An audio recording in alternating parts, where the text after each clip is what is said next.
प्राणनाथ है, आप सदानंद रूप है, सुरानंद रूप है, देवताओं को आनंद देने वाली है, दानवों को अंत करने वाली है भगवती जगदम्बा। आप भक्ति गम्य है, भक्ति से आप प्रसन्न होती है, भक्ति से आप प्रकट होती है। हे माँ भगवती, आपको अनेक नाम है, आपके अनेक रूप है, लेकिन कोई ये नहीं कह सकता कि आपके इतने ही नाम है, आपके गते नाम संख्या अपना अनेक नाम रूप होवा छतांय आप તમે નામી છો, आप અરૂપ હોવા છતાંય જગત તમે નિર્મિત છો। देखो जने नाम रूप ये नाम रूप न होवा छतांय निर्गुण शक्ति છે, निर्गुण स्वरूप છે।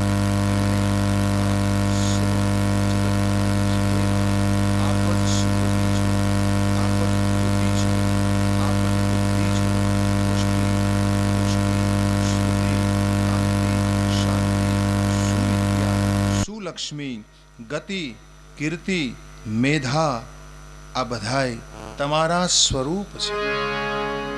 તમે વિશ્વનું બીજ છો હે માતા, તમારામાંથી જ આ વિશ્વ જન્મ્યું છે। સ્મૃતિસ્ત્વં ધૃતિસ્ત્વં ત્વમેવાસि બુદ્ધિ, સ્મૃતિસ્ત્વં ધૃતિસ્ત્વં ત્વમેવાસि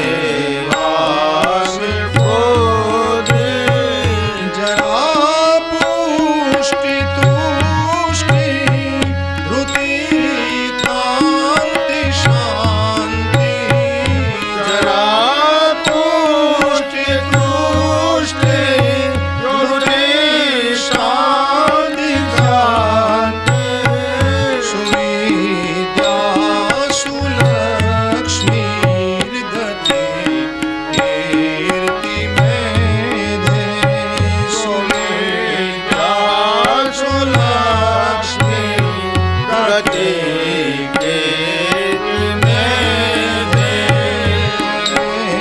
वासि विश्वस्य बीजं पुराणं, त्वमेवासि विश्वस्य बीजं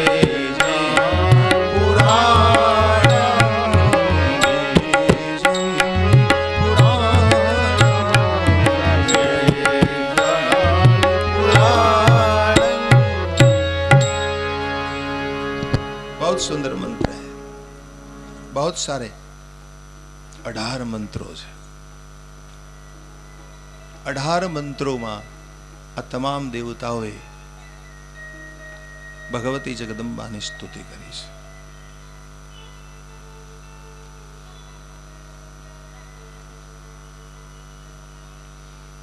भगवान व्यास लिखते हैं कि अगर आप हृदय से स्तवन करें, भगवान को पुकारे, तो भगवान की मदद आपको जरूर मिलेगी।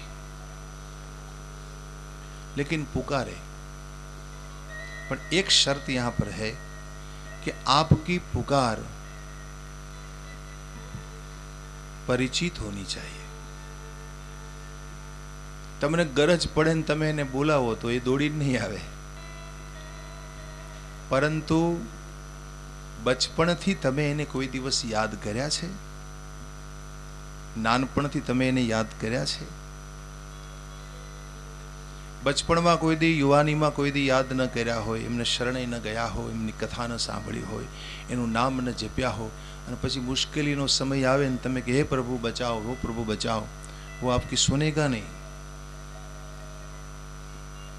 पुकार हमारी परिचित होनी चाहिए। रात्रिना 12 वाग्याना समय तमे तमारा धर्मपत्नी साथे बैठा हो अने तमारो दरवाजो कोई खटखटावे, तमारू नाम देने बोले कि जरा खोलिए दरवाजा, और रात के समय में तो ये ठीक नहीं माना जाएगा। तमारी धर्मपत्नी तमे एम कहे कि भाई तमने कोई नाम देने बोलावे छे, जरा दरवाजो खोलो ने, आप कहोगे कि बात तो तुम्हारी सही है, लेकिन आवाज अपरिचित है, दरवाजा खुलना नहीं चाहिए। ये पुकार मैंने कभी सुनी नहीं है। અવાજ અપરિચિત દિખાઈ દેતા હૈ. અપરિચિત વ્યક્તિનો અવાજ સાંભળીને તમે જો દરવાજો ન ખોલો તો અપરિચિતની પુકાર સાંભળીને પ્રભુ તમને મદદ નહીં કરે. પરિચય હોના ચાહીએ. ઈશ્વર છે, ભગવાન સાથે તમારો બચપણનો પરિચય હોવો જોઈએ. દેખીએ, માતા પિતા મને તમને એટલે જ આધ્યાત્મિક સંસ્કાર આપે છે कि धर्म को जानो, अपने स्वरूप को जानो. जन्म लेना वो केवल खाना पीना नहीं है. जन्म लेना वो केवल भोगों को भोगना नहीं माना गया. मानव के रूप में आप आए, उसका फल है हम अपने को जाने, हम अपने स्वरूप को पहचाने कि हम कौन है, हम क्यों आए इस संसार में, क्या हेतु है हमारा आने का. અને આ જગતમાં કોઈ પણ જીવ હેતુ વગર આવતો નથી. કોઈ પણ જીવને ભગવાને હેતુ વિના મોકલ્યો નથી. कोई न कोई हेतु है ही, लेकिन हमको ये नहीं पता कि हम क्यों आए हैं. हमको ये नहीं पता कि हमारी मांग क्या है. हम ये भी नहीं जानते कि हमें क्या करना है. तो शास्त्रों મને તમને લક્ષ્ય આપે છે. क्यों हम शास्त्र सुने? भला कथा हम क्यों सुनते? कथा मनोरंजन है क्या? कथा मनोरंजन નથી. कथा નાચવું કૂદવું નથી. कथा કોઈ દેખાડો નથી. कथा केवल અને केवल તમે તમને ઓળખો એટલા માટે છે. आप अपने को जानो. कथा कोई व्यवहार પણ નથી. ધ્યાન में रखना કે ચલો ફલાણા ભાઈ કથા બેહાડી એટલે આપણે વ્યવહાર નિભાવી દઈએ. ન નિભાવો તો ચાલે. अगर आप न निभाओ तो कोई बात नहीं, चलेगा. लेकिन कथा का हेतु है अपने को जानना, अपने रूप को जानना, अपने स्वरूप को जानना, ताकि आप शांति को पा सके. बस अपने स्वरूप को जान सके. એટલા માટે કથા છે. કથા એટલા માટે શ્રેષ્ઠ ગણવામાં આવી છે કે તમે તમને ઓળખો છો, તમને તમારી ઓળખાણ કરાવી આપે છે, એને કથા કહેવાય.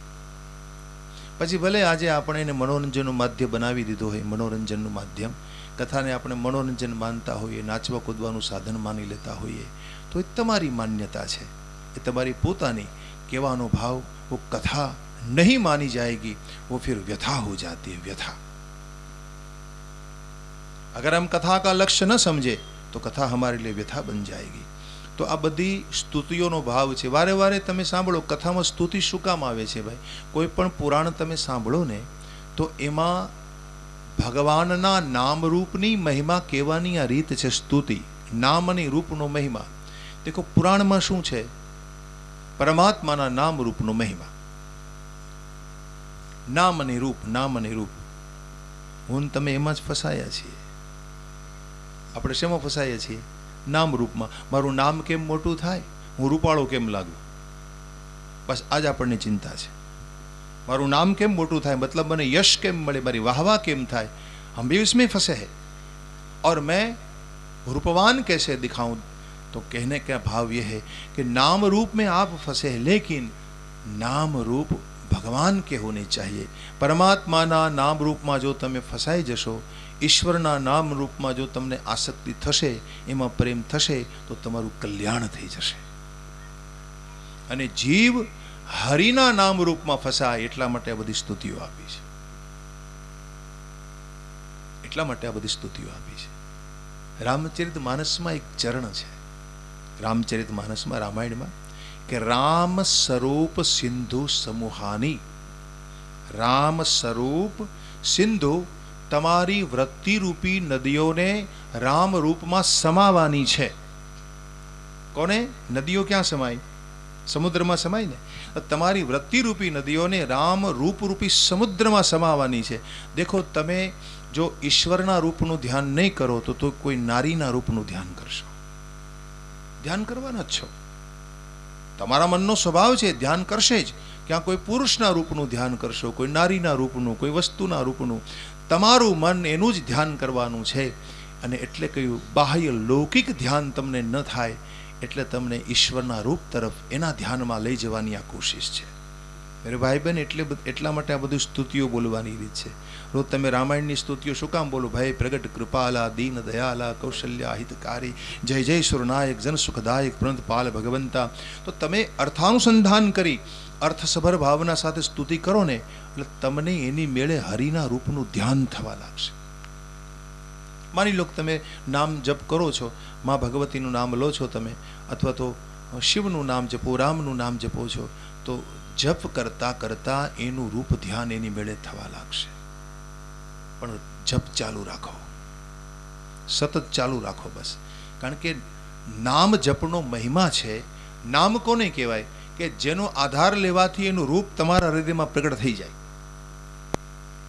માની લો કે તમે નારાયણના નામનો આધાર લીધો તો નારાયણ નારાયણ નારાયણ નારાયણ નારાયણ નારાયણ નારાયણ નારાયણ નારાયણ નારાયણ જપ કરો ને એટલે નારાયણનું રૂપ તમારા હૃદયમાં પ્રગટ કરી આપે.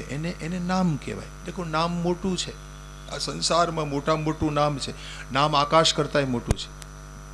અને આ જગતમાં જેટલા જેટલા મોટા થયા છે ને એ બધા નામને કારણે થયા છે. आदमी बड़ा नहीं है, उसका भजन बड़ा होता है. तो नाम बड़ा है मेरे भाई बहन. तो ईश्वરના નામ રૂપની પરિકલ્પના છે આપણા શાસ્ત્રોમાં. અને એટલા માટે વારંવાર આપણા શાસ્ત્રોએ સ્તુતિ કરવાનું. સ્તુતિ કરો બસ, પરમાત્માનું સ્તવન કરો. દેવતાઓએ સ્તુતિ કરી છે અને તમે એ નહીં કરો તો બીજું શું કરવાના છો? તમારાથી કંઈ નહીં થાય. કારણ કે તમે અલ્પજ્ઞ છો, તમે समर्थ नहीं, असमर्थ छो. तो हम भगवान की शरण में जाए, भगवती के शरण में. सब देव आए, भगवती की शरण में पधारे और माँ को कहने लगे, हे माँ तो मौन क्यों है?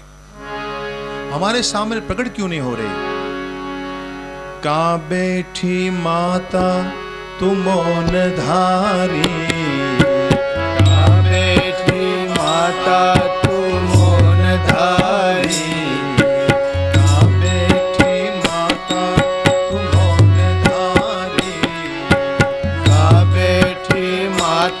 तू मौन धारी. शरण आयो बाळ तारू ले तू संभाळी, शरण आयो बाळ तारू ले तू संभाळी.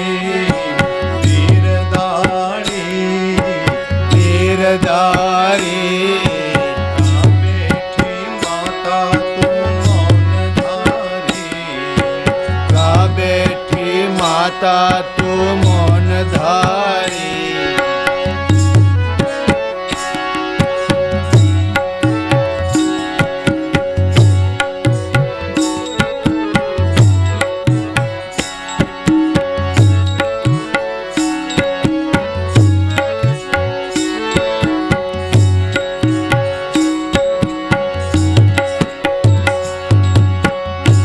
कैक असुरों ने ते संहारा, कैक भक्तों ना काज सुधारा.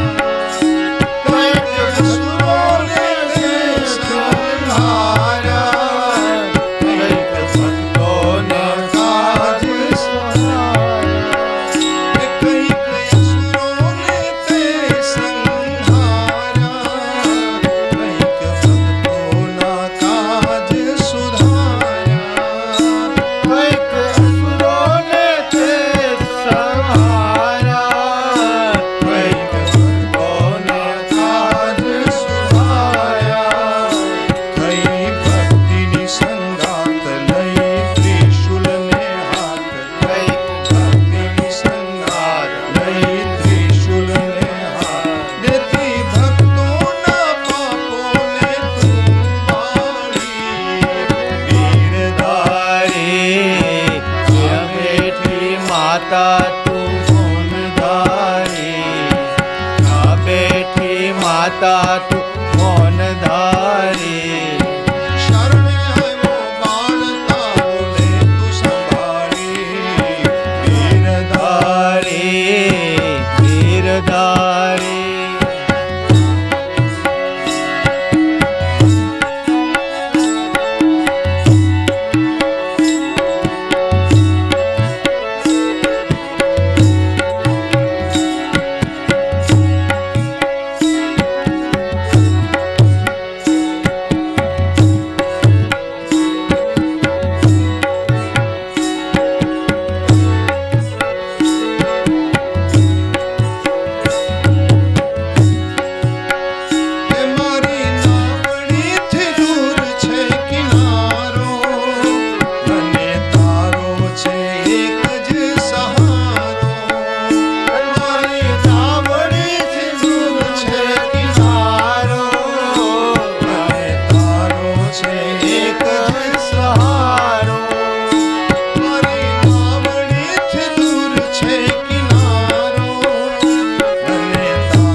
तू मौन धारी।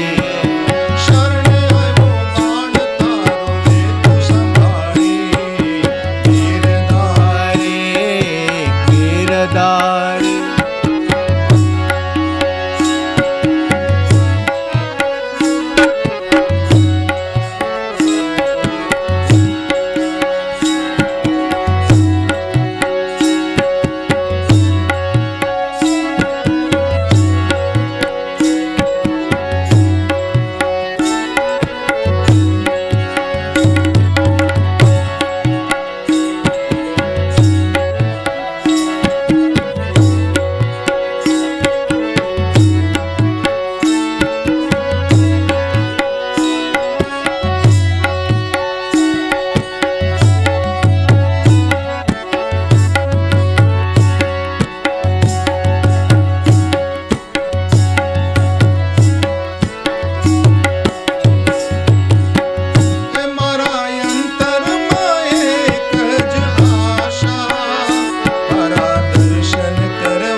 स्तवन किया सबने मिलकर, भगवती को कहा कि हे माँ हमारे सामने आप प्रकट हो जाइए, आप मौन क्यों है, क्यों आप प्रकट नहीं हो रहे, क्यों प्रसन्न नहीं हो रहे।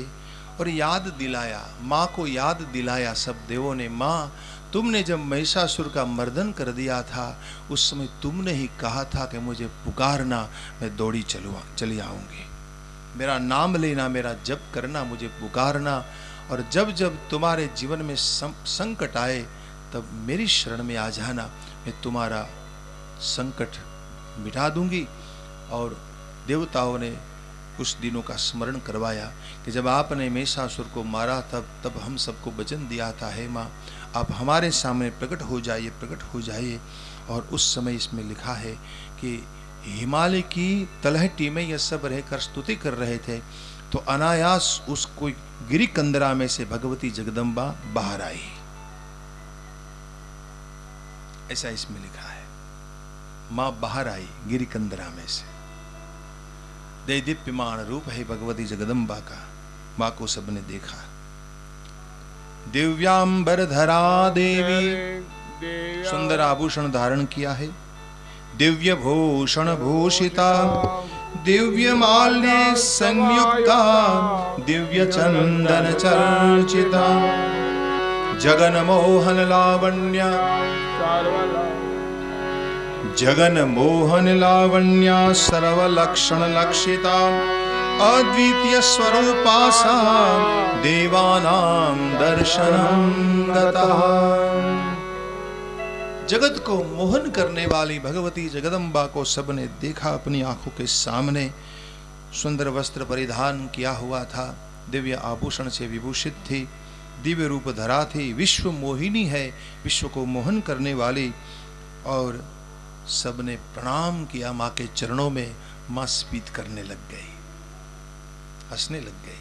माँ ने स्मित किया सब देवों के सामने, मानो कह रही हो कि मैं तुम्हारे संकट को मिटाने आई हूं। देखिए, भगवान જ્યારે તમારી સામે સ્મિત કરે ને ત્યારે તમારો અહંકાર મટાડે છે। ભગવાન સ્મિત કરે છે। પરમાત્મા જ્યારે હસે તમારી સામે ત્યારે સમજવું કે આપણા અહમને નષ્ટ કરવા ઈચ્છે છે। गोपी गीत में गोपियों आવું बोले છે। गोप गीत में, भागवत में गोपियां कहती है कि प्रभु आपके स्मित करने मात्र से हमारे अहम का विध्वंस हो जाता है, आप हमारे अहम को मिटा देते हैं। राम જ્યારે રણક્ષેત્રમાં યુદ્ધ કરતા હોય રાવણ સામે ત્યારે સ્મિત કરે, જ્યારે હસે હાથમાં બાણ લઈને ત્યારે સમજવું अब रावण के अहंकार को भगवान नष्ट करने जा रहे हैं। प्रभुनु हंसवू मतलब वो हमारे अहंकार को जब मिटाना चाहते हैं तब वो हमारे सामने हंस देते हैं। मां हंस पड़ी और कहा, हे देवताओं, मैं तुम सबको शरण में लेने आई हूं और ये अहंकार रूपी शुंभ और ममता रूपी निशुंभ को मैं मारूंगी। शुंभ कौन छे? अहंकार छे। निशुंभ ममत्वનું સ્વરૂપ છે, મમતાનું સ્વરૂપ છે। અને બે જ વસ્તુ આપણને પરેશાન કરે જગતમાં, એક અહંકાર અને બીજી મમતા। આ બેને કારણે જ મને તમને જીવનમાં દુઃખ આવે છે। तो ये दोनों को मैं जरूर मारूंगी, मैं तुम्हारी रक्षा करूंगी। भगवती ने सबको अभयदान दिया और उस समय जो रूप धारण किया था माँ ने, उस रूप को गौरी नाम दिया। अब महागौरीનું रूप છે। भगवती सिंह वाहिनी છે, सिंह पर विराजित છે। अभी भगवती जगदम्बा एकदम हंस पड़ी और सबको अभिदान दिया। देवताओं કહ્યું કે माँ, अमने खबर હતી કે जरूर आप करुणा वहावा માટે અમારી સન્મુખ આવશો। આ શુંભ નિશુંભ અમને પીડા આપી રહ્યા છે, ઘણા બધા હજારો વર્ષથી અમે પીડિત છીએ, आप हमारा दुखों नाश करो। और इस प्रकार सब देव को कहा कि अब आप चिंतित मत होइए और मैं तुम्हारी सबकी रक्षा करूंगी। भगवान व्यास जी वर्णन करे छे, हे राजा जन्मे जे आज कथा सुत जी संभळावे छे, शौनकादि ऋषियों ने कहे छे, देखिए उस समय माँ का जो रूप था उसको नाम दिया गौरी, महागौरी। હવે એ મહાગૌરીનું જે રૂપ, એનું બીજું નામ અંબાજી છે, બીજું નામ એનું અંબિકા છે। આ અંબિકાનું રૂપ લઈને આવ્યા છે। હવે એ રૂપમાંથી એક બીજું અદ્ભુત દિવ્ય રૂપ પ્રગટ થયું। એ જે અંબિકાનું જે રૂપ હતું એમાંથી બીજું દિવ્ય રૂપ પ્રગટ થયું। એ રૂપને નામ આપ્યું ગૌરી। પણ જે મૂળ રૂપ હતું, મૂળ રૂપ એ કાળું પડી ગયું। મૂળ રૂપ હતું ને એ કાળું પડી ગયું। એટલે અંબિકાના કોષમાંથી એક રૂપ પ્રગટ થયું। અંબિકાના કોષમાંથી, જે અંબિકા મૂળ રૂપે જે પ્રગટ થઈ હતી દેવતાઓની સામે, એના કોષમાંથી એક રૂપ પ્રગટ થયું। એનું નામ પડ્યું કૌશિકી। એ કૌશિકી, એનું બીજું નામ અંબાજી છે। પણ જેમાંથી પ્રગટ થયું એ મૂળ રૂપ હતું એ કાળું પડી ગયું, અને એ મૂળ રૂપ જે કાળું પડી ગયું એનું નામ પડ્યું કાલી, અથવા તો બીજું નામ એનું આપ્યું ચંડી। ચંડિકા અથવા તો કાલી, એ બે નામ છે।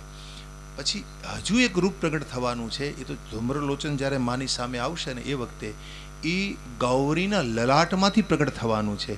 એ કાલિકા, એ મહાકાલી। આ કાલી અથવા તો ચંડી, પણ લલાટમાંથી જે પ્રગટ થવાનું છે એને કાલિકા નામ આપે છે। અને એ કાલિકા છે એ ચંડમુંડને મારવાની છે અને ચામુંડા બનવાની છે। એ લલાટમાંથી પ્રગટ થયું છે। એટલે મહાગૌરી યાને કૌશિકીની રક્ષાને માટે હાથમાં ખડગ લઈને પાછળ જે ઊભી રહી, એકદમ વિકરાળ રૂપ ધરી, કારણ કે મૂળ રૂપ કાળું પડી ગયું, અને એનું નામ ચંડી છે।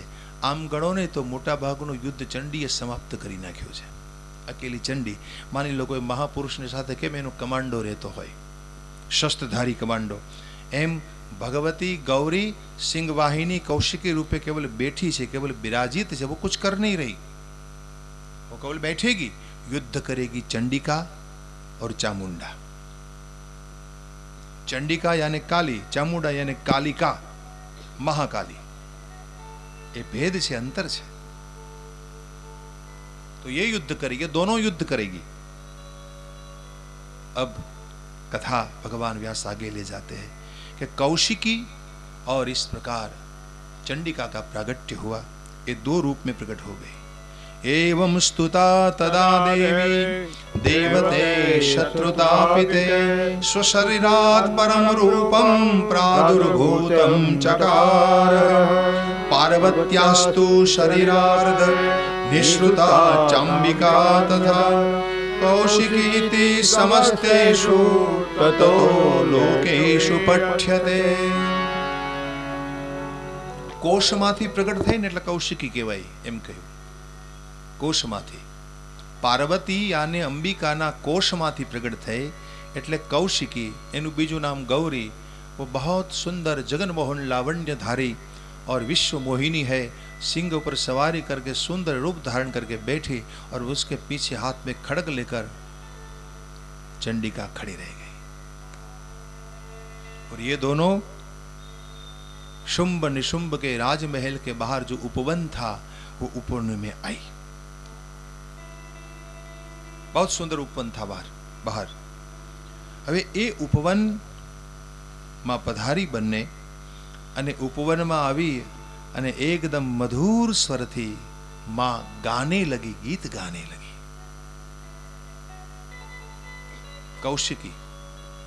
कौशिकी गीत गाने लगी भगवती जगदम्बा अपने मधुर स्वर में। और ये इतना सुंदर गीत था कि सब पक्षी पंछी मौन हो गए, क्योंकि गाने वाली कौन है? भगवती जगतधात्री है, जगन माता है। तो मधुर स्वर से भगवती अंबिका गीत गा रही है।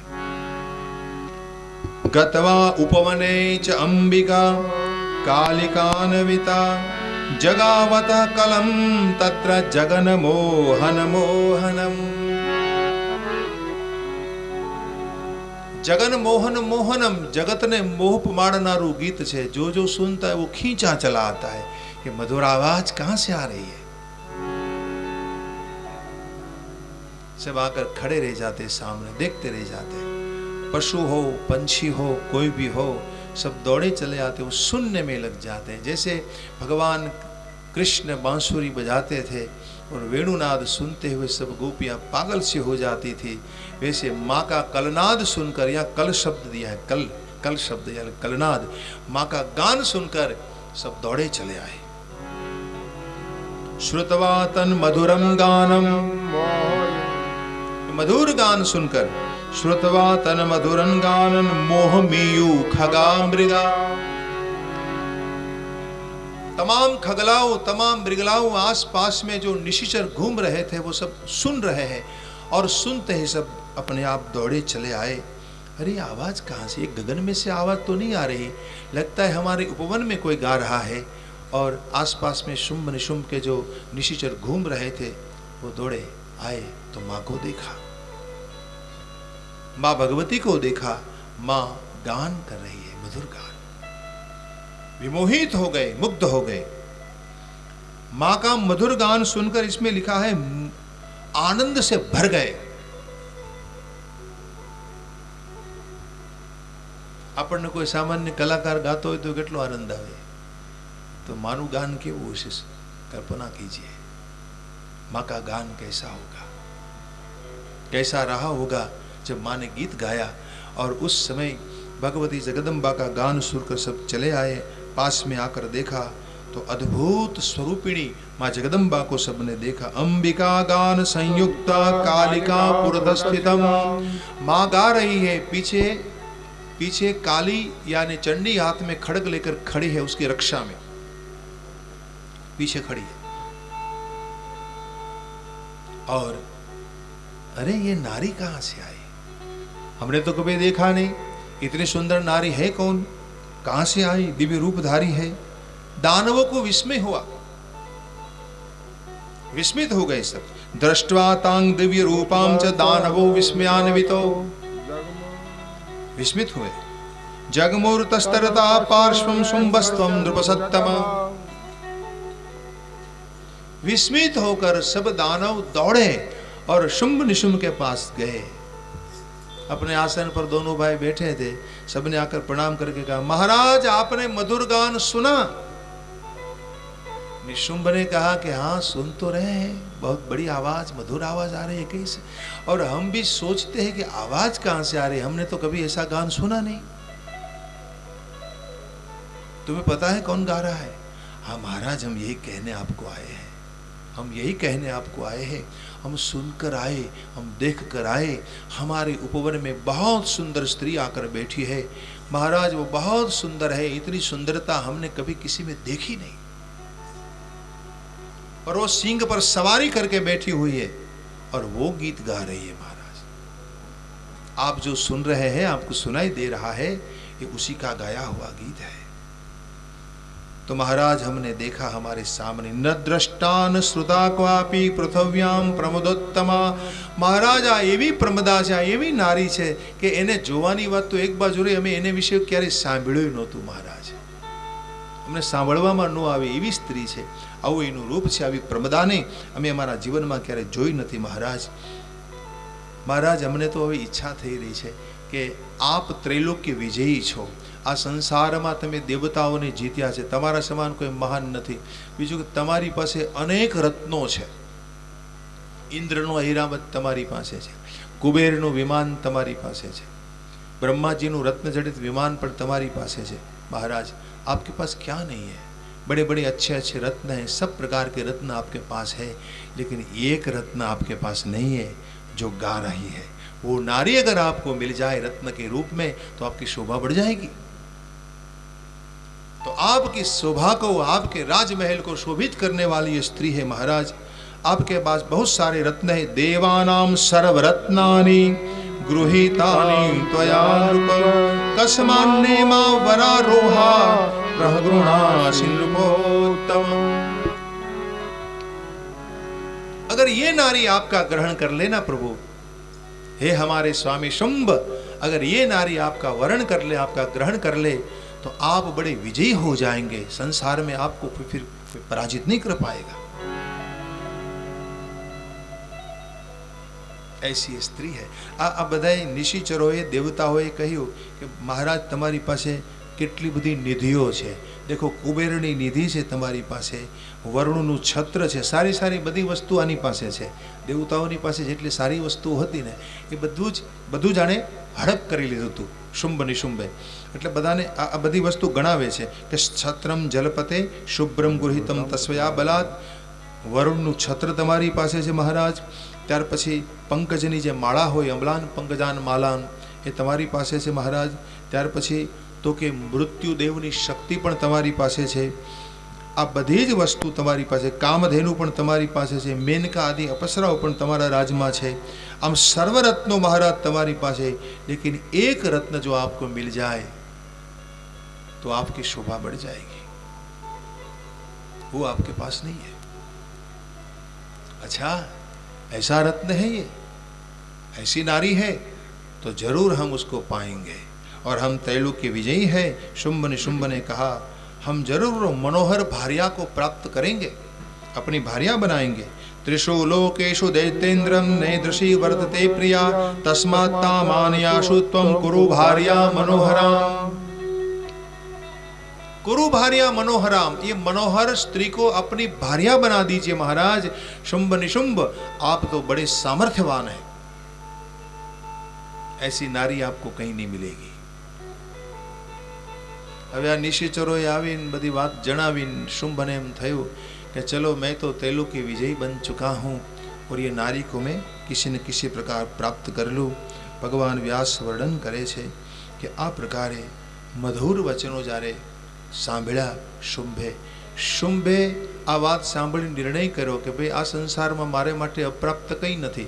जो इंद्रादि देवो पासेथी मैं बधुं छीनवी लीधुं होय तो आ तो साधारण नारी है, और नारी तो पाना मेरे लिए तो कठिन कैसे हो सकता है, वो भी मुझे मिल जाएगी।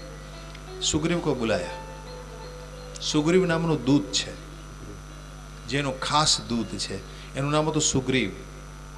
આ સુગ્રીવ નામના દૂતને એમને પોતાની પાસે બોલાવીને કીધું, દેખો સુગ્રીવ, તુમ જાઓ અને એ જે નારી છે, એ પ્રમદા છે, એ જે અંબિકા છે, જે પાર્વતી છે, જે ગૌરી છે, એમની સામે જઈ અને તમે એવી રીતે વાર્તાલાપ કરજો કે જેથી એને મારામાં રસ પડે. શુંભે કહ્યું કે મારા વ્યક્તિત્વની ચર્ચા એવી કરજો કે એનો રસભંગ ન થાય. આ પ્રકારે તમે એની સાથે વાર્તાલાપ કરજો. ગમે તે ભોગે શામ દાન દંડ અને ભેદ ગમે તે નીતિનો ઉપયોગ કરજો महाराज, आपके पास तो सब कुछ है. कोई भी नीति का शाम दान इति प्राहु शृंगार रस कौविदा. અને હંમેશા નારીનો સ્વભાવ છે ને એ શૃંગાર રસિક હોય, જેને શૃંગાર કરવું ગમે. નારીનો સ્વભાવ કેવો છે કે એને શૃંગારની વાત કરો, એને શૃંગારની કોઈ વસ્તુ બતાવો તો એને ગમે. તો સ્વાભાવિક છે, તો નારીની અંદર ગુણ હોય છે. એટલે શૃંગાર રસ પ્રભાવિત એમને કરજો, શૃંગાર રસની એમની પાસે વાતો કરજો કે જેથી એ મારાથી આકૃષ્ટ બને और मेरा वर्ण करने के लिए यहाँ पर आ जाए. आ रीत प्रकट हो जाती है. तो कहने का भाव ये है मेरे भाई बहन कि वेदों में मैं कह रहा था कि कर्मकांड के द्वारा अपने को ही जानना है. दूसरा उपासना, પોતાને જાણવા માટે બીજો વિભાગ ઉપાસના છે. આ તમે બેઠા બેઠા માળા કરો છો, શું છે? ઉપાસના. કથા સાંભળો છો, શું છે? ઉપાસના. નામ જપ કરો, સેવા કરો બીજાની, એ ઉપાસનાનો એક પ્રકાર છે. મા બાપની સેવા કરો, જીવનમાં ત્યાગ રાખો, ઉદારતા રાખો, કામ ક્રોધ લોભ મોહને વશ ન થાવ, ઇન્દ્રિયોનો સંયમ રાખો, આ ઉપાસના છે. એવું નથી કે મંત્ર જપવા એ જ ઉપાસના છે. મંત્ર જપ ન કરો અને તમે તમારા માવતરની સેવા કર્યા કરો, એ પણ ઉપાસના છે, એ પણ સાધના છે.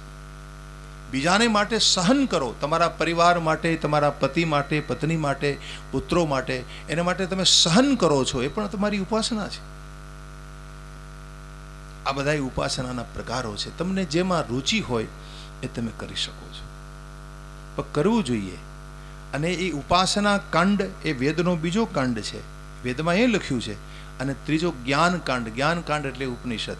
છેલ્લા 4000 મંત્રો એ સંન્યાસી માટે છે. સંન્યાસ લીધા પછી એને ઉપનિષદમાં પ્રવેશ મળે છે. એટલે અહીંયા બૃહસ્પતિ એમ કહે છે કે વેદોમાં જે મંત્રો છે એના અધિપતિ દેવતા છે, અને દેવતા તો બધા ભટકી રહ્યા છે, તો મંત્રો કામ નહીં કરે. કારણ કે મંત્રોનું ફળ કોણ આપે છે? માની લો હું ઇન્દ્રનો મંત્ર બોલું, ઇન્દ્રનો મંત્ર, ઇન્દ્ર મહારાજ મારી પર કૃપા કરે, પણ ઇન્દ્રને તો આજે સુખ નથી, ઇન્દ્ર ભટકી રહ્યો છે.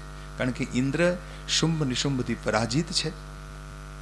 તો ઇન્દ્રનો મંત્ર, અગ્નિનો મંત્ર, વાયુનો મંત્ર, પ્રજાપતિનો મંત્ર, આ બધાય મંત્રોથી દેવતાઓ આધીન બને છે. દેવતા કોણ છે? મંત્રાધીન છે, મંત્રને આધીન છે દેવતા. તમે જે મંત્ર બોલો જે દેવનો, એ દેવ તમને આધીન થઈ જાય. પણ એ દેવના જ ઠેકાણા નથી, તો મંત્રો કામ નહીં કરે. એટલા માટે કહ્યું કે મંત્રાણામ દેવતા સૂર્યે યુયમ તે તું દુઃખેક ભાજનમ. મંત્રાણામ દેવતા યુયમ તે તું દુઃખેક ભાજનમ. જાતાસ્મ કાલ યોગેન કિં કરોમિ પ્રસાદનમ. क्या साधन हम करें? मतलब ये हुआ मेरे भाई बहन कि एक भी मंत्र यहाँ काम करने वाला नहीं है. તમને એમ થાય કે ભાઈ ચલો હું આ મંત્ર જપી મારું કામ સિદ્ધ કરી લઉં, लेकिन मंत्र जपने से वो देव भी निर्बल हो गया है, तो आपका मंत्र जप कुछ काम का नहीं रह जाएगा. तो देवताओं को कहा बृहस्पति ने कि एक काम हम करते हैं, अब हमारे पास और कोई चारा है नहीं, हम भगवती की शरण में जाते हैं. भगवती पराम्बा है. देखिए એટલા માટે આપણે ત્યાં આ ઉપાસના પદ્ધતિમાં આગળ કહ્યું છે કે દેવતાઓની ઉપાસના તમે કરો ને દેવતાઓ તમને ફળ આપે તો બહુ સારી વાત છે. પણ દેવતાઓ જ્યારે તમને ફળ આપતા બંધ થઈ જાય ત્યારે તમારે પરાશક્તિને શરણે જવું પડે છે, ત્યારે તમારે માને શરણે જવું પડે છે. અને આ પરાશક્તિ, આ પરબ્રહ્મ જેવી શક્તિ છે કે જે શક્તિને કોઈ રોકી શકતું નથી આ સંસારમાં, જે શક્તિને કોઈ બાંધી શકતું નથી. એટલે તો આપણે સાત્વિક ઉપાસના કરીએ છીએ. વિષ્ણુની ઉપાસના કરો, શિવની ઉપાસના કરો, દેવીની ઉપાસના કરો, એ સાત્વિક ઉપાસના છે. સાત્વિક, હંમેશા કોઈ સાત્વિક દેવને પકડો કે જે સમર્થ હોય. और भगवती जगदम्बा ने बदा अधीन है. चलो हम चलते हैं. बदा हिमालय में आव्या है और हिमालय में आकर आराधनम चंडिकाया कुरुष्वम, और सबने मिलकर चंडिका का आराधन प्रेम पूर्वक शुरू किया. माया बीजनु पुरस्चरण शुरू कर्યું. આમાં લખે છે માયા બીજ કયું છે એની ચર્ચા મેં કરી છે. એક એક બીજની ચર્ચા કરી છે. એંગ બીજ, રિંગ બીજ, ક્લિંગ બીજ. ઓમ એંગ રીંગ ક્લિંગ ચામુંડાઈ વિચ્ચે નમઃ. આ નવારણ મંત્રમાં જે 3 બીજ છે એમાંનું બીજું બીજ રીંગ બીજ એ માયા બીજ છે. એંગ બીજ એ સારસ્વત બીજ છે, રીંગ બીજ એ માયા બીજ, અને ક્લિંગ બીજ છે એ સારસ્વત બીજ છે. તો આ પ્રકારે કામરાજ બીજ છે.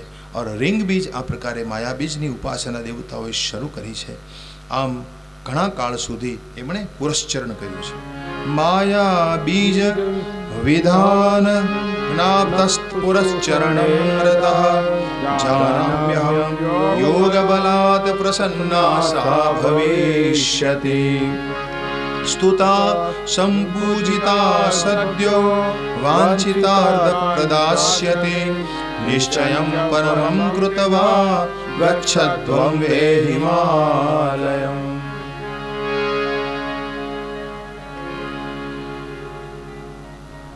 सब देवताओं ने माया बीज की उपासना की हिमालय क्षेत्र में जाकर, और देवी ध्यान परायण बने. बाद में माँ की स्तुति करने लग गए. माँ भगवती ની સ્તુતિ કરી. આમાં એટલા સુંદર મંત્રો આપ્યા છે, અદ્ભુત મંત્રો આપ્યા છે. स्तुति करी. देखो स्तुति गान किया, लेकिन माँ जल्दी बाहर नहीं आ रही. बहुत सुंदर मंत्रो છે. नमो देवी विश्वेश्वरी